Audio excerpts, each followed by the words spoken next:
Have you been so awed by the beauty, kindness, goodness of Jesus that all else pales in comparison? Have you given up control of your life so that you might come and be with King Jesus?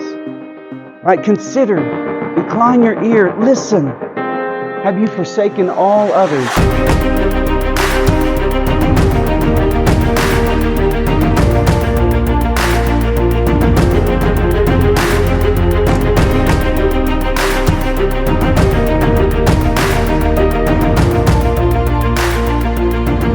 Welcome to the Reach College podcast with your guest speaker, Pastor Justin Schell. Good morning. Good morning. Right, I got a better good morning back than Josh did, so thank you for showing me that I'm your favorite. For those of you that weren't here last week, my name is Justin Schell. I lead.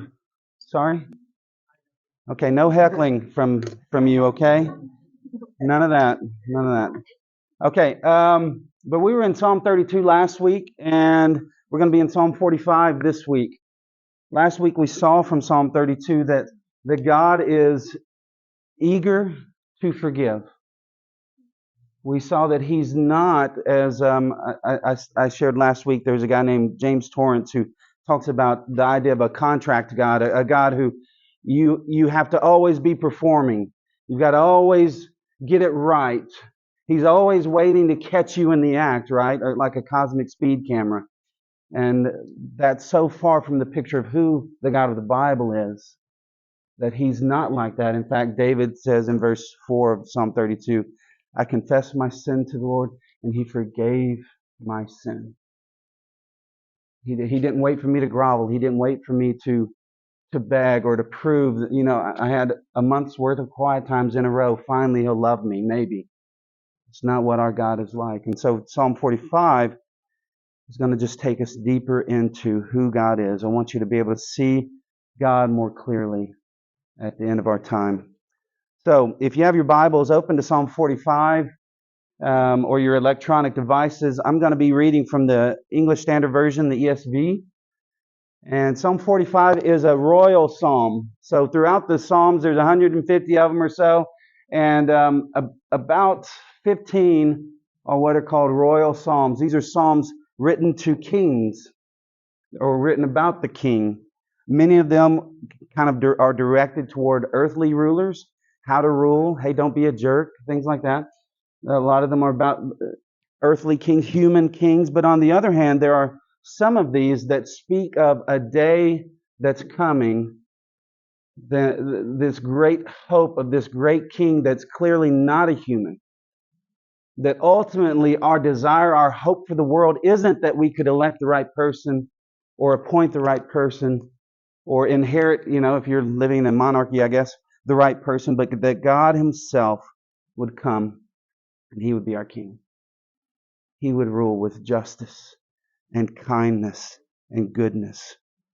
And that's really what Psalm 45 is focused on, is Jesus is coming to be our king.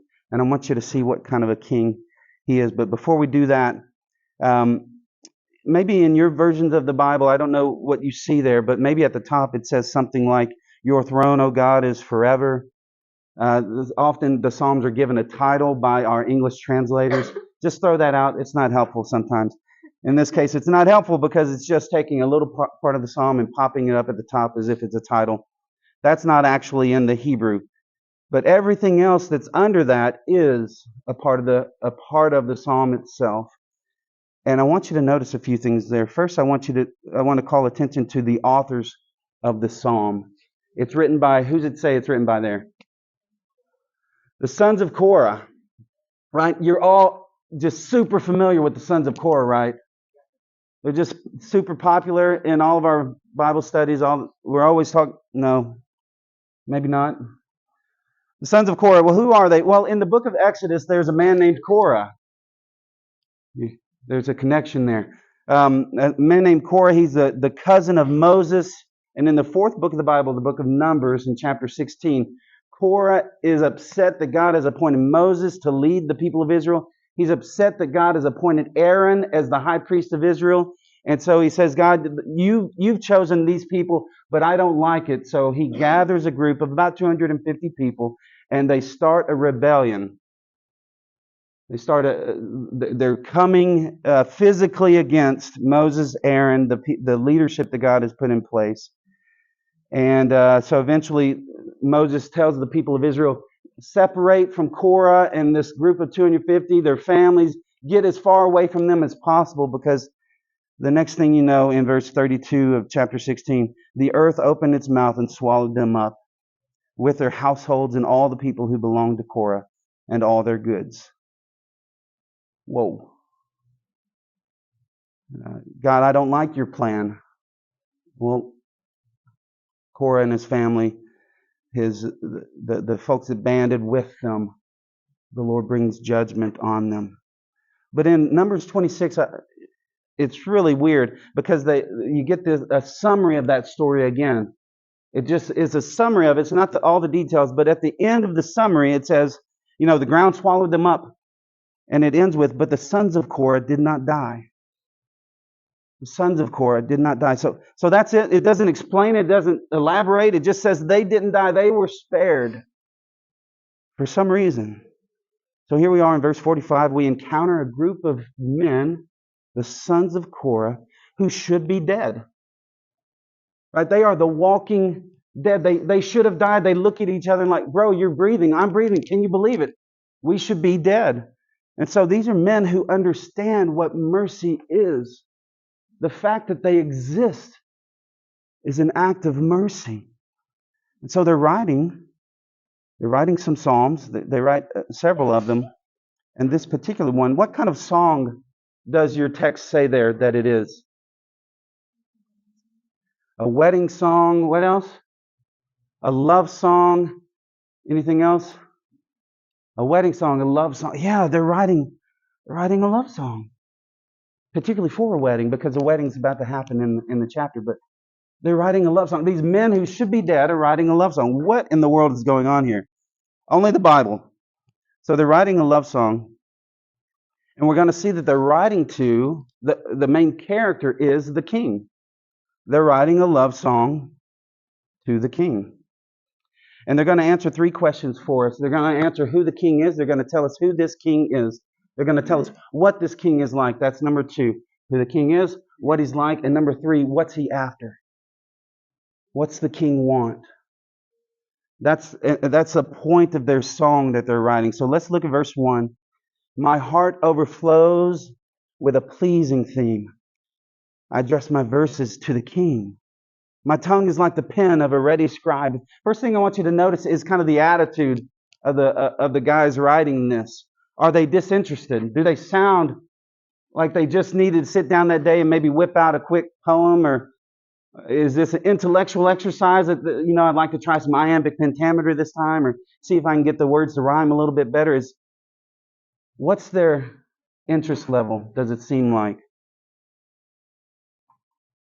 Anyone? It's not a trick question, I promise. That's later. My heart overflows with a pleasing theme. They're overwhelmed. That word for overflows there, it's the same word that you would use for cooking in a skillet. Imagine your heart doing that, fried chicken and all. Your heart's doing that. That's why John Calvin translated it as boiling over. My heart boils over. Something that can't be contained. It can't be held back. It's affectionate language. Language that we see throughout the Psalms. Maybe you've noticed this in Psalm 73:25. The writer says, "Whom have I in heaven but you? And there's nothing on earth I desire besides you." Or Psalm 27:4. "One thing I have asked of the Lord, and that will I seek after, that I may dwell in the house of the Lord all the days of my life, and gaze upon the beauty of the Lord, and to inquire in his temple." Or Psalm 42:1. "As a deer pants for flowing streams, so pants my soul for you, O Lord." So pants my soul, thirsts for God, for the living God. When shall I come and appear before God? This is the language of a lover. You see that? I mean, imagine I pick up my phone, I call my wife, I say, Megan, when can I see you? I just want to be with you. I can't wait to be in your presence. I want to gaze on your beauty. Megan, look away. Right, that's good stuff, right? Guys, take notes. I want to be with you. I just want to see you. Can I be in your presence? My soul pants for you. And that's what these guys are saying. When they think of the King, that's how my heart boils over. My heart boils over. So then they're writing this to the King. But is it just any king? Is it King David? Is it Henry VIII? Is it who is it? Well, verse 2. You're the most handsome of the sons of men. Grace is poured upon your lips. Therefore, God has blessed you forever. Gird your sword on your thigh, O mighty one, in your splendor and majesty. In your majesty, ride out victoriously for the cause of truth and meekness and righteousness. Let your right hand teach you awesome deeds. Your arrows are sharp in the heart of the king's enemies. The peoples fall under you. Who is this? If you're not familiar with the Bible, and that's okay. We're all where we are at this point. But if you're not familiar with the Bible, I think you could miss this. Who is the only person in the Bible that's spoken of this way? Majesty and splendor go forth. O mighty one, ride out victoriously for the cause of truth, meekness, and beauty. Who is it? Yeah, it's never human. It's always God. It's always God. The majestic one, the marvelous one, the righteous one. Ride out victoriously. It's always God. But in verse 6, in case it wasn't clear, we read, your throne, O God, is forever and ever. We're speaking to the King, right? Ride out victoriously, conquer. Your throne, O God, is forever and ever. The scepter of your kingdom is a scepter of uprightness. You have loved righteousness and hated wickedness. So the King is God, right? It's Jesus, to be more specific. Your throne, O God, is forever and ever. But in verse 7, we see that the King is also, it's not just that the King is God, but that the King is anointed by God. Verse 7, therefore God, your God, has anointed you with the oil of gladness beyond your companions. Let's not get tripped about this, but I do want to explain it because it seems to be that God is the King, but also the King is being anointed by God. Well, how does that work? Luckily, later in the Bible, in a book called Hebrews chapter 1, these verses are quoted. And the writer to Hebrews explains that this is God the Father, right? We believe in the Trinity. We believe in a triune God in Christianity. This is God the Father anointing His Son King. He sends God the Son, Jesus, and anoints Him as King. And so that's what's going on here. So who is the King in Psalm 45? It's not just God in general. It's Jesus specifically. It's God the Son being sent. So let's learn a little bit more about this King. I want to look at what He's like now. We found out who He is, right? That was question 1. What's He like? That's question 2. And more specifically, what's He smell like? Okay, I know you're all wondering that.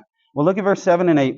Therefore, God your God has anointed you with the oil of gladness beyond your companions. Your robes are all fragrant with myrrh and aloes and cassia. So apparently this king smells great, right? But you should know this is not Old Spice. Okay, it's not the 1000 BC equivalent to Axe body spray.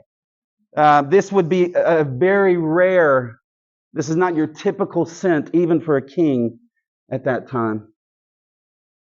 You need to understand what these spices, particularly these oils, are used for. So myrrh and cassia, they're both used to create a special incense. It's an incense that can only be used in the temple.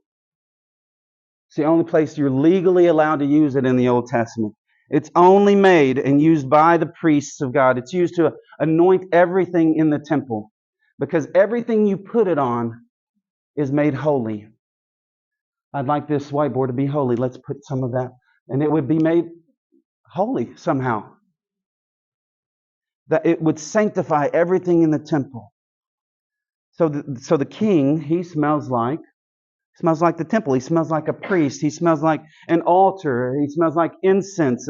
That's myrrh and cassia. He smells like the place. He smells like the place you go to meet with God. This king does. What about aloes?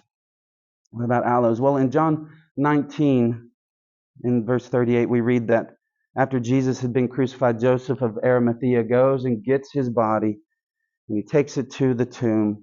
And in verse 39, it says, Nicodemus also, who earlier had come to Jesus by night, he came bringing a mixture of myrrh and aloes, about 75 pounds in weight. Myrrh and aloes.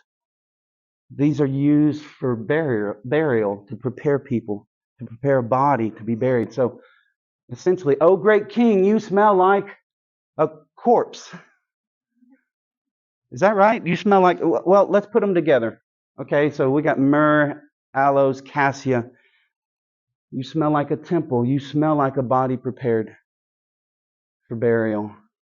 How does that work together? Well, the king smells like a sacrifice that's been prepared in the temple. He smells like something that has died in the place of someone else to make peace with God. That's what this king smells like.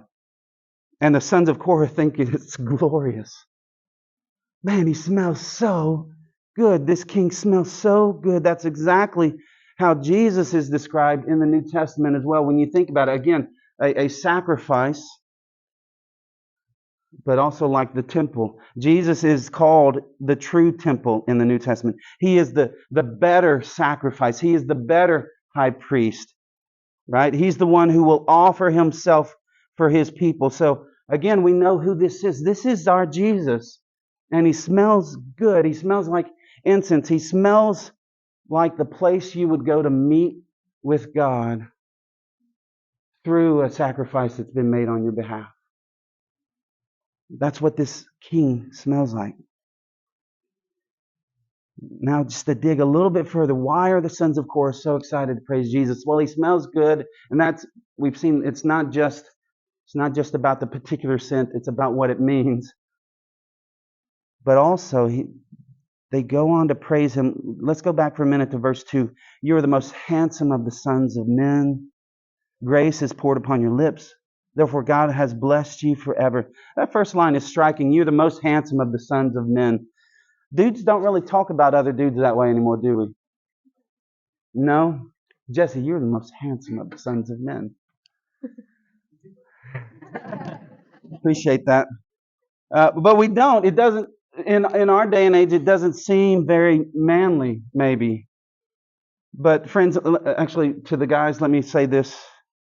This is absolutely the most masculine thing you can do,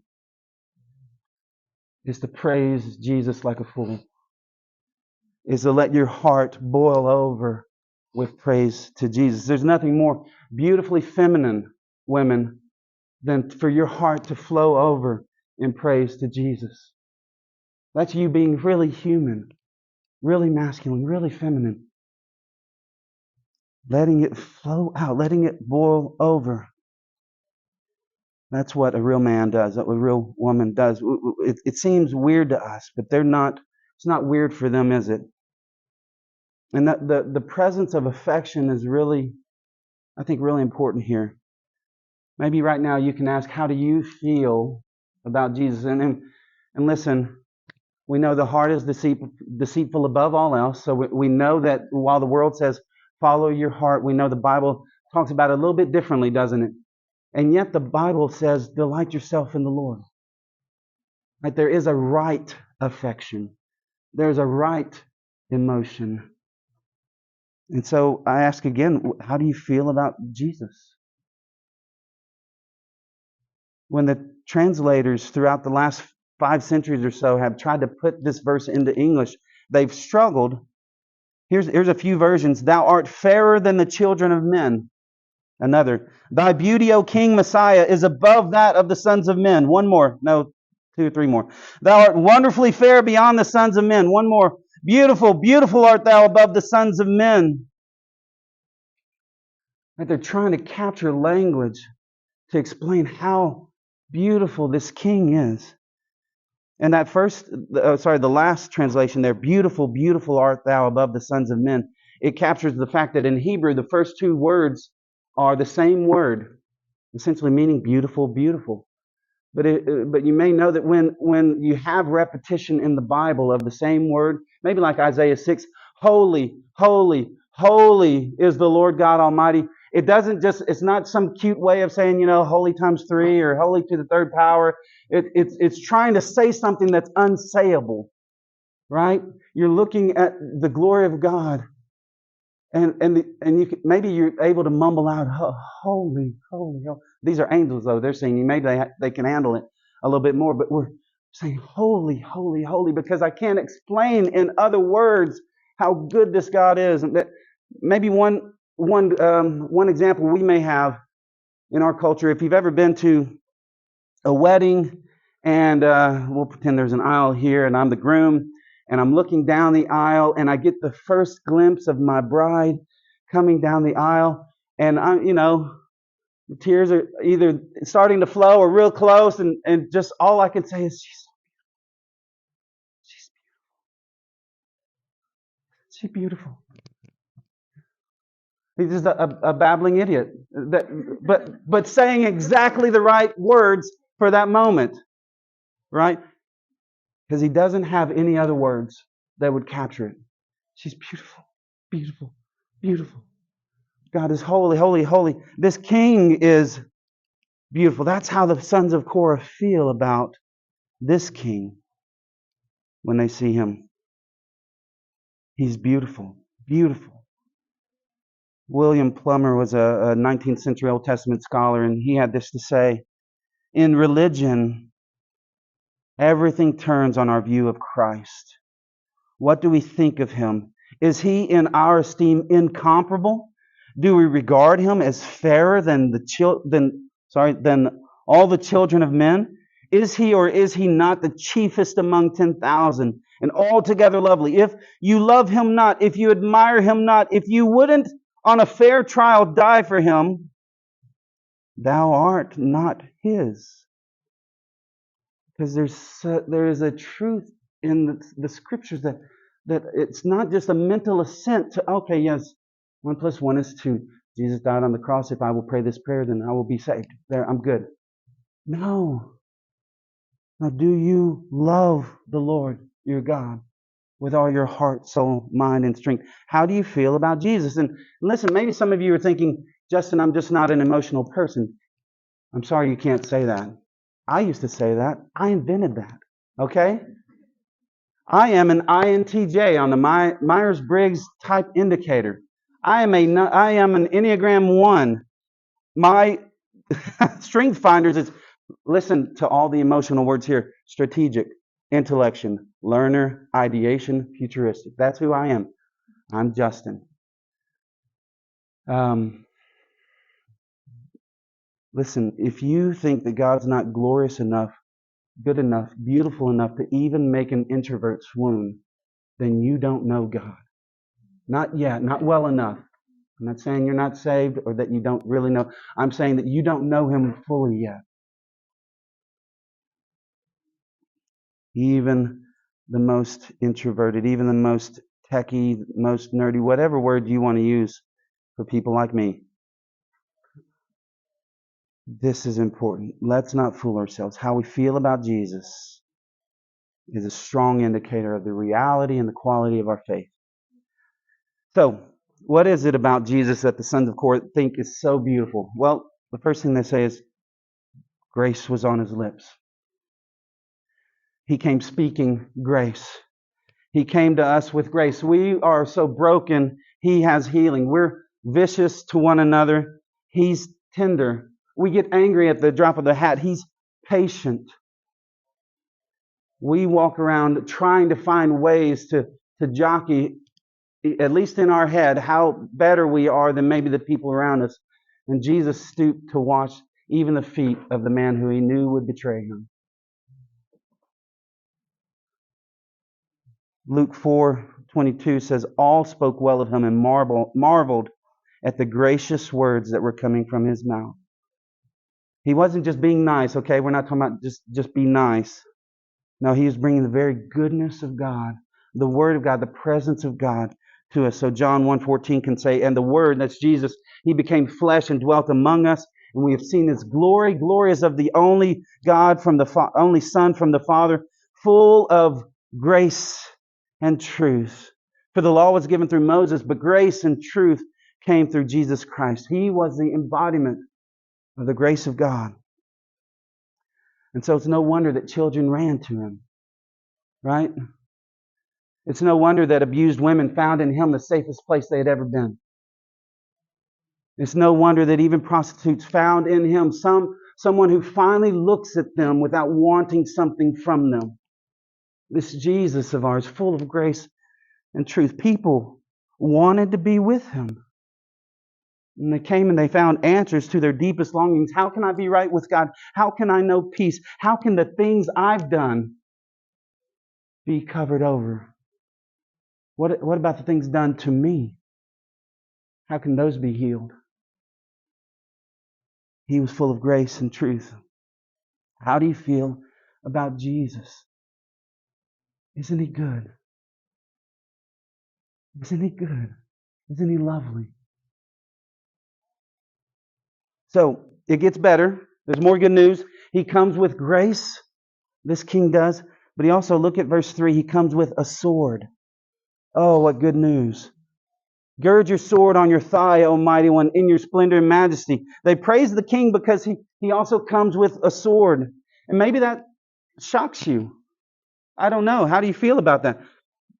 That the king, he comes with grace on his lips and he comes with a sword in his hand. And I think part of the reason that we find that shocking, maybe if you grew up in the church, maybe you didn't, is that often we'll hear things like, well, God is loving, but he's also just. As if those two things aren't a little bit incompatible. Or God's merciful. Yes, he's merciful, but remember, he's holy, so don't get too excited about this over here. Again, as if those things compete or somehow cancel each other out. But friends, you need to know God is love. That's 1 John 4:16. God is love. That's what he's like to his core. In fact, John says, if you don't love, then it's proof that you don't really know God. Because to really know God, because he's so loving, it turns you into the kind of person that begins to love even your enemies. That's how core to who God is, that love is. But that love is not at odds with justice or wrath or judgment. In fact, one British theologian says God's wrath is what happens when his love encounters evil. God's wrath isn't opposed to love. It's what happens when his love encounters evil. Wrath is the loving response to evil. And if that sounds odd, I want you to imagine for a moment. Church lets out, you leave, you walk out the door and you see a man abusing a young child. What does love do? Does love turn a blind eye? Right? Well, it's none of my business. Does love say, well, we all have struggles, and I don't want to judge, so I'm just going to keep moving? Is that loving? No. No, love is what happens wrath is what happens when God's love encounters evil. So love steps in that case. Love judges that act and brings an end to it, doesn't it? That's what love does. We rightly get incensed when we see abuse. How ought we to respond? What does love look like? So the king comes with a sword.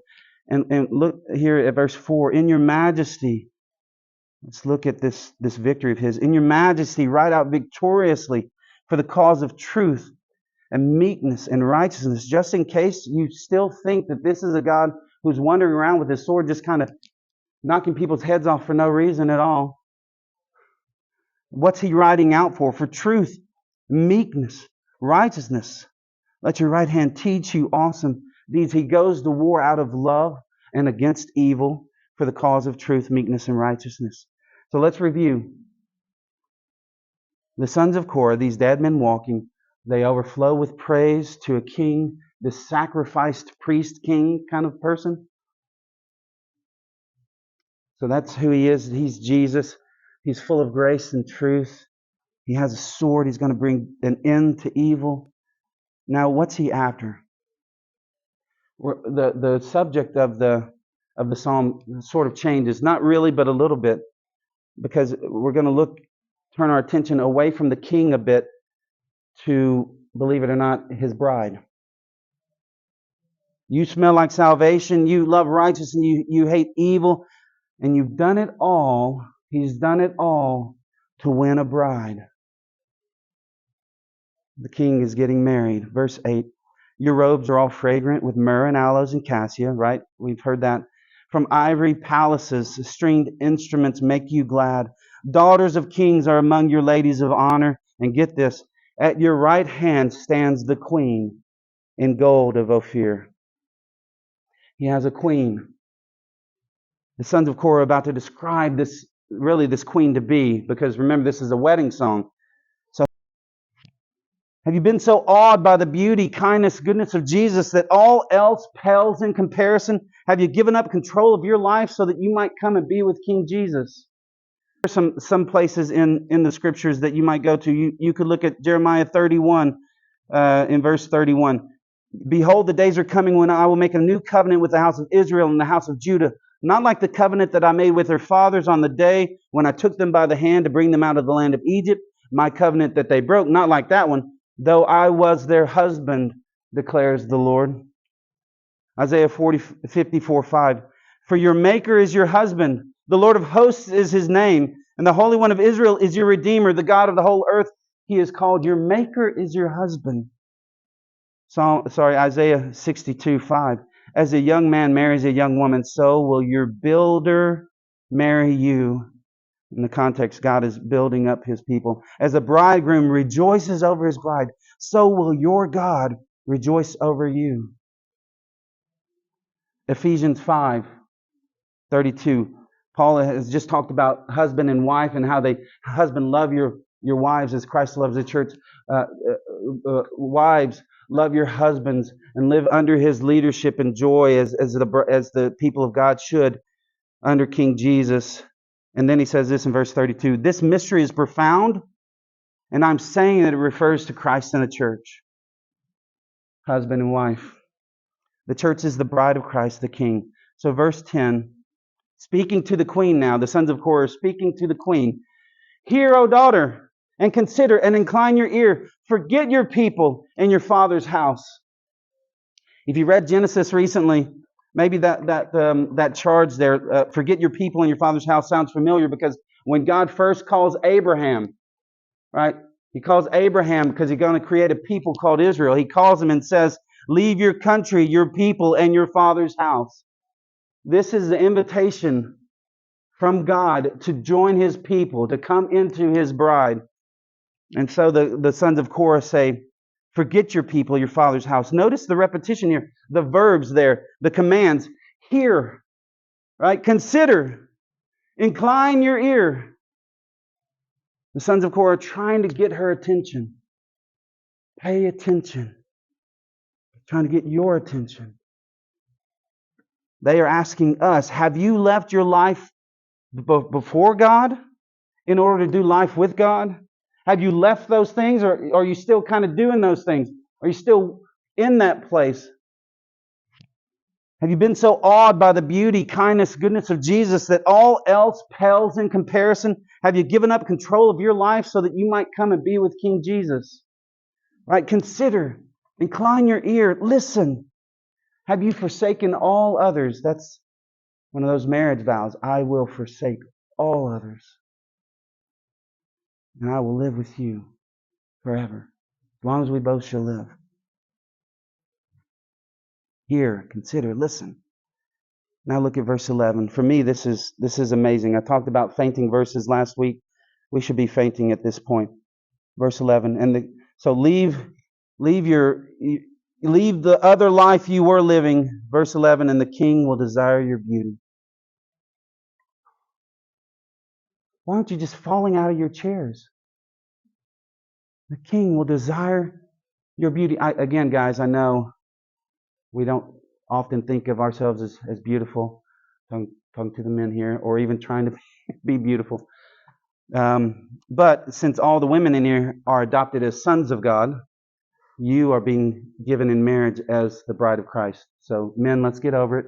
Women, let's keep going.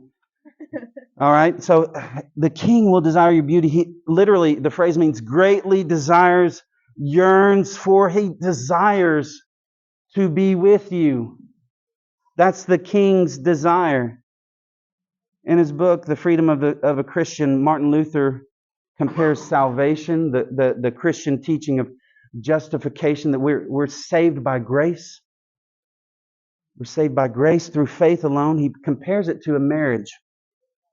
The marriage between a great king and a street woman. Right? A woman of ill repute, a harlot. He doesn't need her. But his massive heart is turned towards her. He has compassion on her. He chooses her to be with him as his very bride. Right? The king will desire your beauty.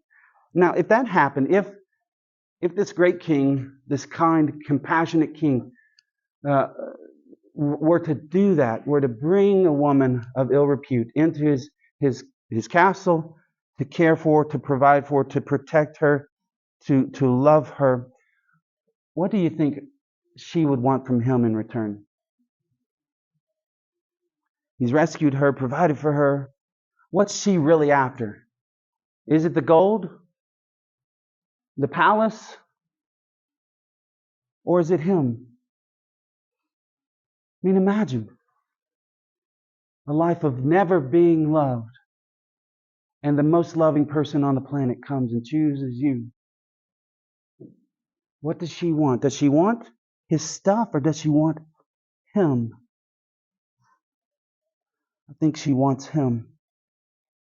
I think when we really start to understand what Jesus has done for us, more and more we just want him.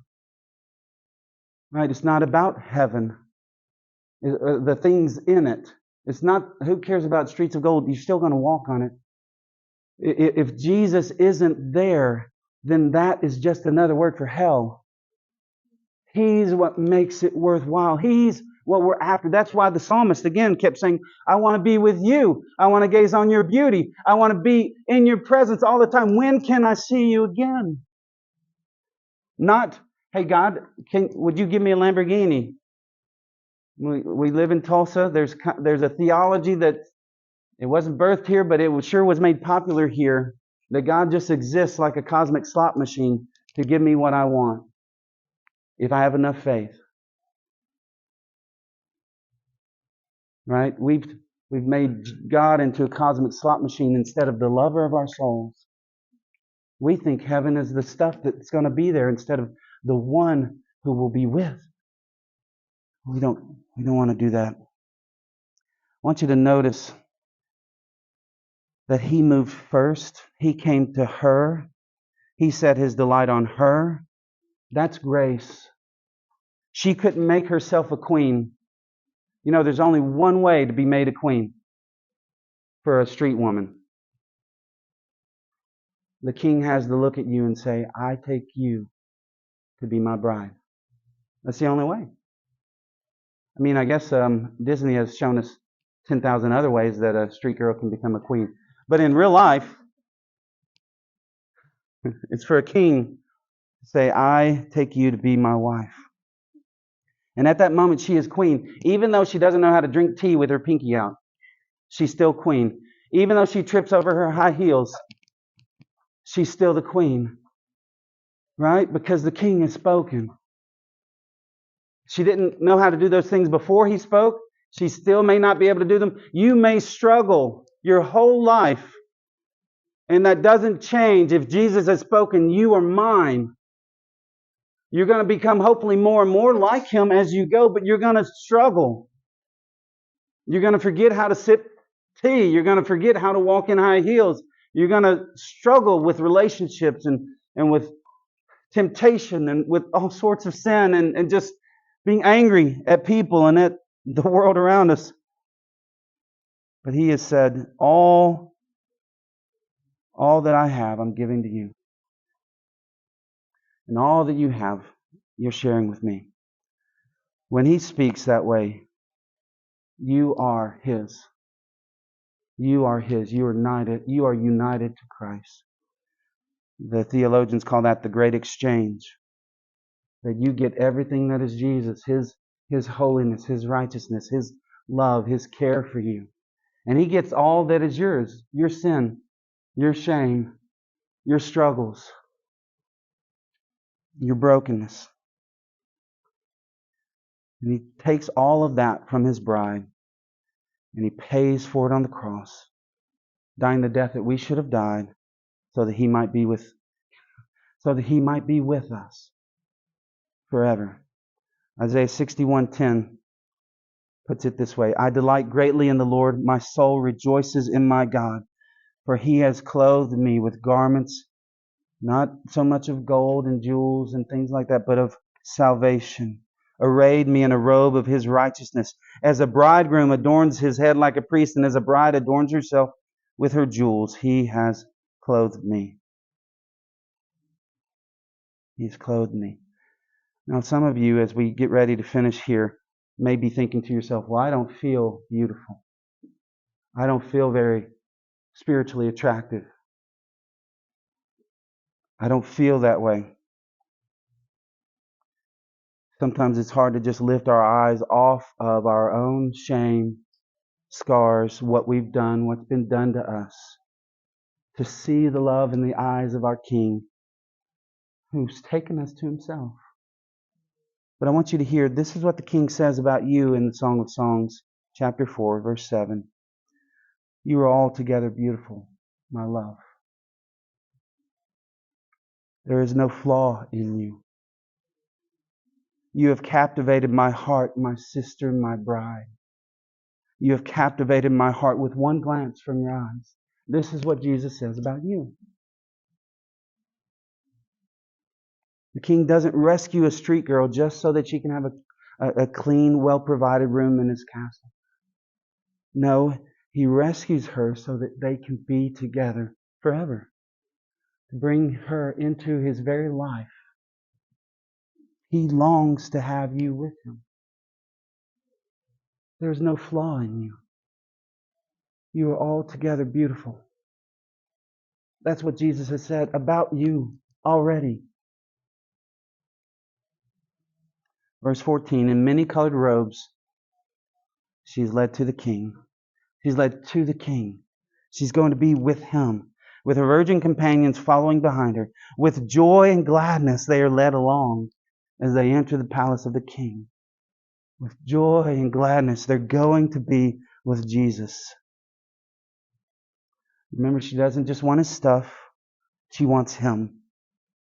She wants Him. And so with gladness and joy she goes. And then the sons of Korah, they've been talking to the king, the queen, talking about the queen a little bit. And now they speak to the couple. The sons of Korah are talking to the bride and the groom. In verse 16, in place of your fathers shall be your sons. You will make them princes in all the earth. In short, they're saying, hey, glorious king, and now beautified bride, you are going to bear a lot of fruit together. Your union is meant to bear fruit. When you're joined to Jesus, things start to change. Sometimes overnight, some things change. Often over a lifetime, you begin to bear fruit. You're made fruitful. You're united to Jesus so that He might make you fruitful. Jonathan Edwards put it this way. The bride of the Son of God, the Lamb's wife, is that for which all the universe was made. God created the world for His Son, that He might prepare a bride for Him to bestow His love upon, so that the mutual joys between this bride and bridegroom are the purpose for the creation. Do you believe that? What would change in your life if you started to believe that? That the whole cosmos was created so that Jesus could have you. Isn't it good? Isn't this amazing? Are you kidding me? This stuff? And so, how do these sons of Korah, these dead men walking, how do they respond? How do they kind of wrap up their song to the king? They're boiling over with affection for Christ, and they say in verse 17, I will cause your name to be remembered in all generations. Therefore, nations will praise you forever and ever. In a sense, they're asking that question. Isn't he good? Doesn't he smell good? Here, get a whiff. So they turn to the world and say, here, smell. See how good he is. See how kind he is. See what he's done. Delight in the King. Leave your little pet sins and run to him. Leave the life you lived before and run to him. Bow down to him and worship him. You're beloved. He clothes us in salvation and righteousness. He makes us all together lovely. He says we are without flaw. This is your King. If you're a believer today, this is what he says about you. This is what he says about you.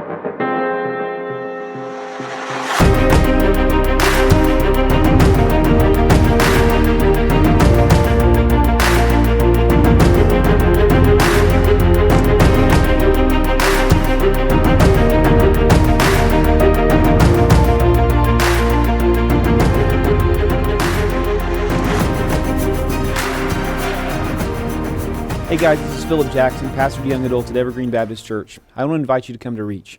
We meet every Tuesday night at 7 p.m. at Evergreen Church in South Tulsa, just east of Mingo on 111th Street. The mission of Reach Tulsa is to cultivate a young adult community that's defined by real transformation and the sincere pursuit of a godly life through training in biblical disciplines, personal development, and intentionally transitioning into independence as mature members of the body of Christ. If you enjoyed this episode, please be sure to like and subscribe to our content. We're available on Spotify, Apple Podcasts, and wherever you find your favorite podcasts. Reach Young Adult Ministry is a part of Evergreen Baptist Church in Tulsa, Oklahoma. For more information and additional lessons, please visit our website, evergreenbc.org.